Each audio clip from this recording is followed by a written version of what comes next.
है आनंदमयी और आपने देखना शुरू कर दिया है प्रेस विभाग। भगोड़े पर शिकंजा कसने के लिए गृह मंत्री ने लाई भारत पोल।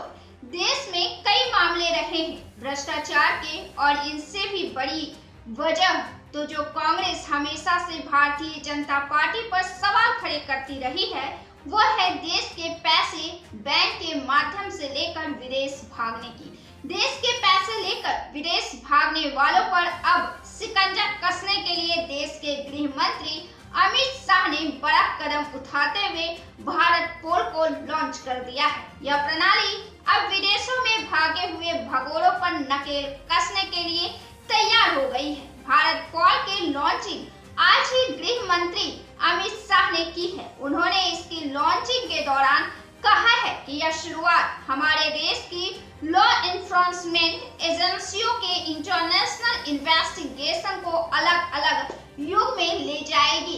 एक तरह से अब तक इंटरपोल के साथ काम करने के लिए सिर्फ एक ही एजेंसी की आवश्यकता होती थी, लेकिन अब भारत पोल की लॉन्चिंग हो जाने के बाद भारत की हर राज्य की पुलिस अब इससे सीधे तौर पर जुड़ सकती है, बेहद सरलता के साथ इंटरपोल के साथ कनेक्ट कर पाएगी और अपने इन्वेस्टिगेशन को गति दे पाएगी। उन्होंने कहा कि कनेक्ट, नोटिस, रेफरेंस, ब्रॉडकास्ट और रिसोर्स ये 5 भारत पोल के प्रमुख मॉड्यूल होंगे। इसके माध्यम से हमारे देश की सभी लॉ एनफोर्समेंट एजेंसियां एक प्लेटफॉर्म पर आ जाएंगी और साथ मिलकर काम कर पाएंगी। आपको बता दें कि यह नया लॉन्च हुआ भारत पोल सीबीआई के अधीन काम करेगा। इसकी सहायता से पुलिस अब दूसरे देश में बैठे वांटेड अपराधियों की जानकारी इंटरपोल के जरिए ले पाएगा।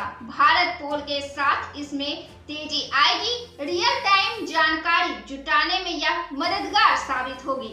इसकी सबसे खास और सबसे अच्छी बात यह है कि राज्यों की पुलिस किसी वांटेड अपराधियों या भगोड़े के मामले में इंटेलिजेंस इनपुट के लिए इस पोर्टल की मदद लेकर इंटरपोल कर पाएगी। वहीं बाहरी एजेंसियां यानी कि हमारे देश की बाहर की एजेंसियां, विदेशों की एजेंसियां भी भारत पोल के जरिए भारतीय एजेंसियों से आसानी से संपर्क कर पाएंगे। इसके माध्यम से अब cyber, international financial, organised crime, human trafficking के मामले में अब तेजी आएगी और अपराधियों पर तीक्ष्णता से शिकंजा कसा जाएगा। विदेशों में बैठे अपराधियों पर शिकंजा कसने के लिए हमारे देश के गृह मंत्री अमित शाह ने भारत पोल आज लॉन्च कर दिया है।